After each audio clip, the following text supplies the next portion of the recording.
What's up, everybody? Welcome to Podcast Now. I'm Alex, and in this video, I want to talk about how many villains will be in Gotham Knights. Now, I wanted to kind of make this video first before I made the video. Remember, I kind of teased it in the last couple, where I do want to talk about, okay, does this villain fit in this game? How will they work? You know, what's going to go on with them? I want to kind of do that pitch for quite a few villains and go from there. Obviously, be mixing them into a lot of other videos I want to make, but I think before we do that, we kind of need to lay a groundwork of what to expect for Gotham Knights. And to be quite honest with you, it is a concern of mine, and I know you're going to say, oh my God, another concern for Gotham Knights. No, in all reality, look, and I've talked about this, right? We've talked about how side villains will work in Gotham Knights, or at least how I think they will work, and I think the potential for villains in this game are actually really high, okay? Just because they're doing like there's villain crimes, but there's also like a villain arc, basically, right? Where they're going to have multiple missions in like a story beat. And that's basic, and we've said it before, right? That's basically what they've had in the past game, in Arkham Knight. They had that, okay? I mean,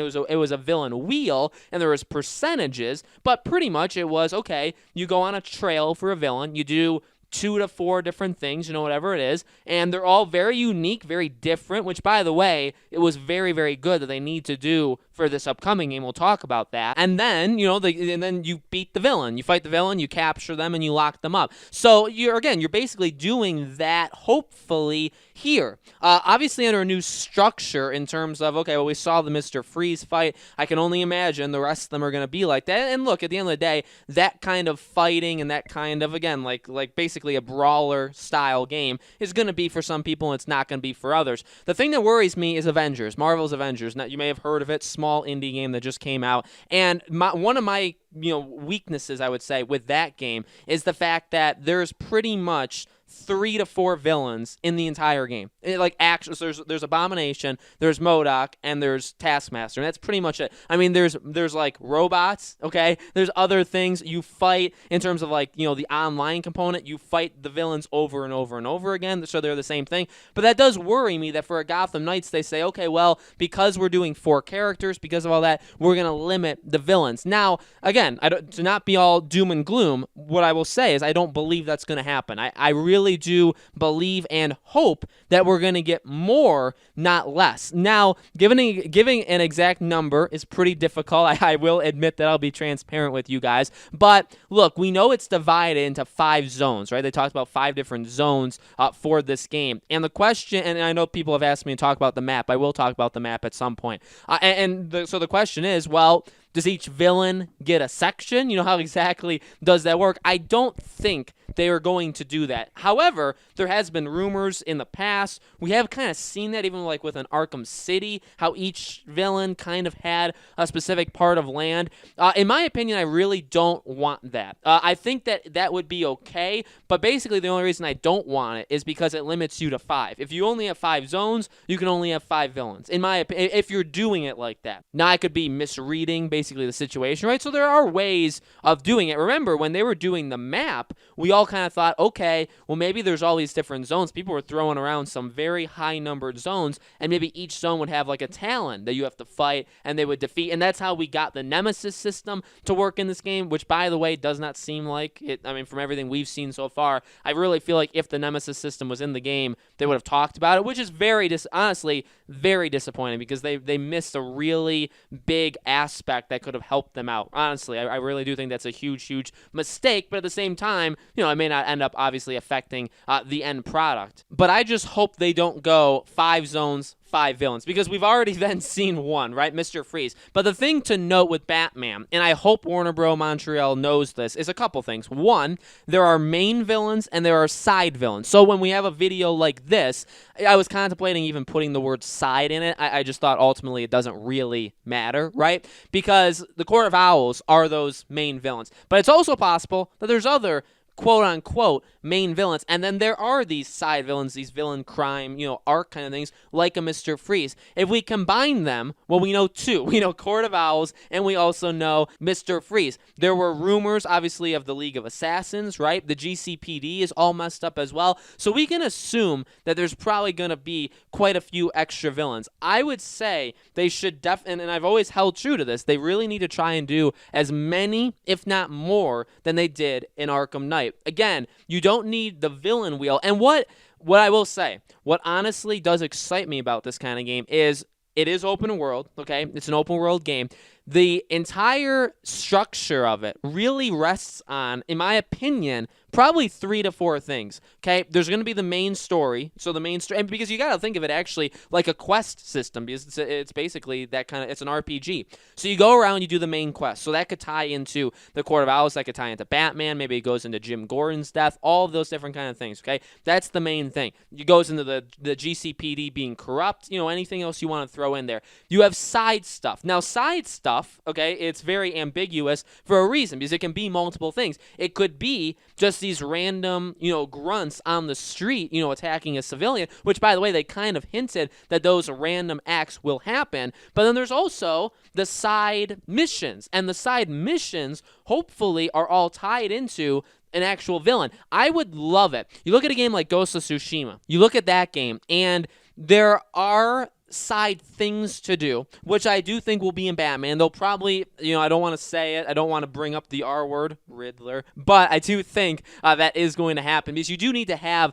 I think, something in there where there is a sense of exploration and discovery. Okay, you look at, again, recent examples like Ghost of Tsushima. There's shrines. There's fox dens that lead into basically like prayer moments. There's haikus. You can write those. There are like the springs where you can go and like take a bath, right? So there's all these different things that kind of mesh into exploration. You do them, you get like a skill point, or you get, you get something for it, right? And again, it kind of adds into opening up the map, giving you all these new locations. That's something that you probably do expect in an open world game. And so an open world RPG kind of game like Gotham Knights would have to be, probably Riddler challenges, to be quite honest with you. Which, does that confirm that Riddler's in the game? I mean, well, it can't confirm because I just made all that stuff up, but I do think Riddler's in it. So there's another villain we can add. But then I would love it where, because again, you look at Ghost of Tsushima, a lot of their side things are all a series of quests with a specific person, okay? Even in like the first island of Ghost of Tsushima, or you even go into like the second, there's like 3, 4, 5 different people, and they each have a string of 9 quests basically attached to them. That's an entire story arc with the character. To be quite honest with you, I want that in Gotham Knights, because if you had like a 9-story arc with Mr. Freeze, you could do a lot with that. You could even introduce other villains into that besides Mr. Freeze. And I'm not saying you have a ton of villains in general, but you can even have side villains in a string of missions. Do you know what I mean? So I really do think the way to populate, and that's kind of what I'm getting at, by the way, with this video, the only way to populate this world and make it big, make it lived in, one of the only ways is to constantly be giving us these side villains. So, and to be quite honest with you, I kind of did just talk myself into, over these last 8 minutes, providing more. I really don't see how there isn't a lot of them, because if there is so few, and by the way, we could even go into those talent things that a lot of people brought up. Maybe those are, maybe even look at like Spider-Man, right? How you can go into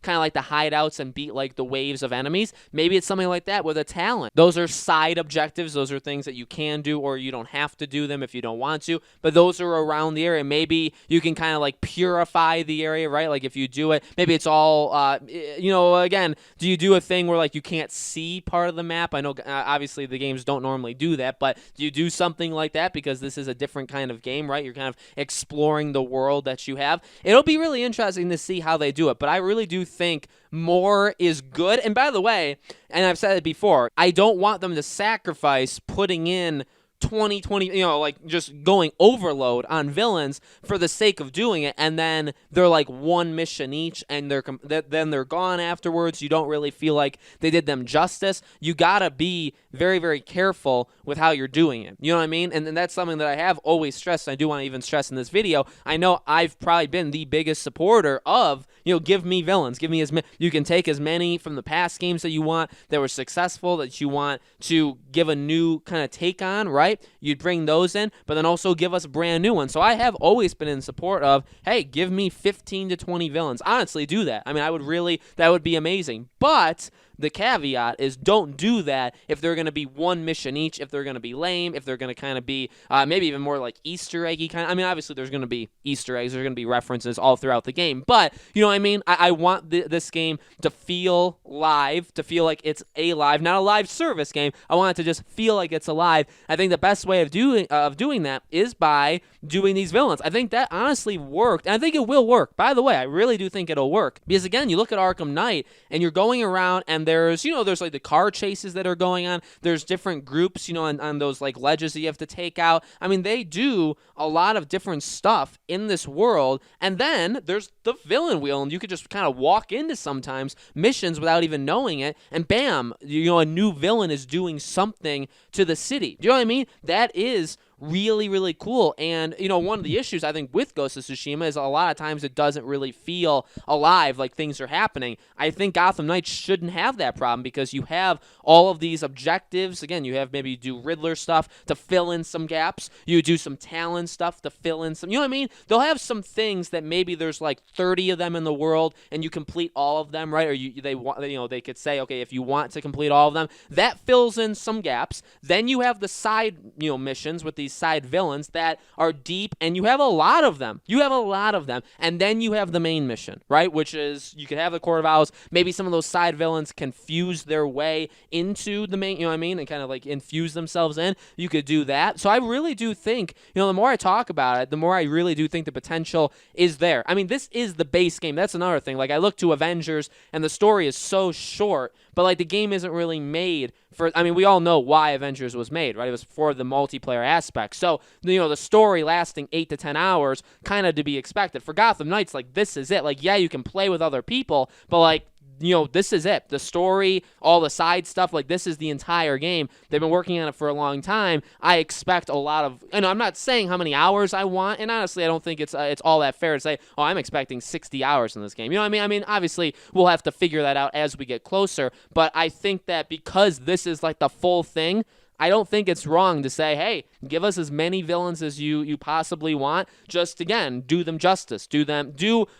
enough with them, basically, right? If you're going to have Joker in it, you better give I'm not saying put him in the main story, all that stuff, but if you're going to give Joker, maybe give us an hour worth of side stuff with Joker. And you do that, by the way, 15, 20, maybe 10 to 20 times in all, there's 10 to 20 hours. And then the single player, I mean, there you go. There's how you can get a pretty sizable open world game. So guys, let me know in the comments below, what do you think? Are you excited for this game, for the villains based off what I was just saying? But what do you think? How do you think the villains in this game are going to work? How many do you think are going to be in this game in general? Let me know your thoughts in the comments below. As always, make sure you guys are subscribed to this YouTube channel, Podcast Now. Hit the bell icon so you guys know when all these videos go up, and I hope to see you all on the next Gotham Knights video.